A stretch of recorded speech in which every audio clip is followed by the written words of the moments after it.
এই মুহূর্তে সব করতে বড় খবর ভাই, আমি হুগলি জেলা ফুরফুরা শরীফ যে আব্বাস সিদ্দিকী ভাইজান যে নলেজ সিটি করেছে, সেই নলেজ সিটিতে আমি এসেছি। সেই নলেজ সিটির মাঠে আমি শুনতে পেয়েছি, দেখছি ফুরফুরা শরীফে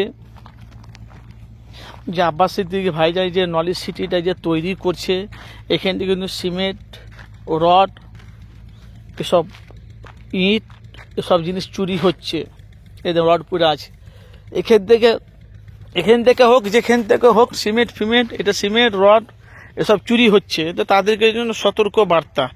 তো আব্বাস সিদ্দিকী ভাইজান অনেক কষ্ট করে, মেহনত করে ভাই কিন্তু এই নলেজ সিটিটা কিন্তু তৈরি করেছে একমাত্র দলিত আদিবাসীদের জন্য। তারা লেখাপড়া, তারা জ্ঞান অর্জন করবে, এই জন্য আপনাদের কাছে আমি এই ভিডিওটি পোস্ট করলাম।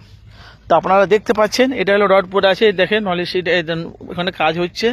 তো অবশ্যই আপনারা যেখান থেকে আছেন ভাই, অবশ্যই আপনারা যে অনেক মানুষেরা তার এখানে সাহায্য করছে, দান করছে, তারপরে নলেজ সিটিটা তৈরি হচ্ছে। তো আপনাদের কাছে আমার অনুরোধ রইল, আমার চ্যানেলের তরফ থেকে ভাইজান ভিডিওটি যত তাড়াতাড়ি পারবেন একটু ভিডিওটি একটু শেয়ার করে দিবেন, অন্যজনকে দেখার সুযোগ করে দিবেন। এখান থেকে কিন্তু রড, বালি, সিমেন্ট চুরি হচ্ছে। তো অবশ্যই যারা ভাইজানের, যারা ভক্তরা, যারা আব্বাস সিদ্দিকীকে যারা ভালোবাসেন, তাদের জন্য ভিডিওটি ভাই অবশ্যই আপনারা একটু মতামত আপনারা আমাকে জানাবেন। যারা এসব কাজগুলো করছে, এসব কাজগুলো যদি না করে অবশ্যই আপনারা জানাবেন। কি গো লোক চাচা, বাবা এখন নলেজ সিটিতেও ঢুকছ? হ্যাঁ অবশ্যই।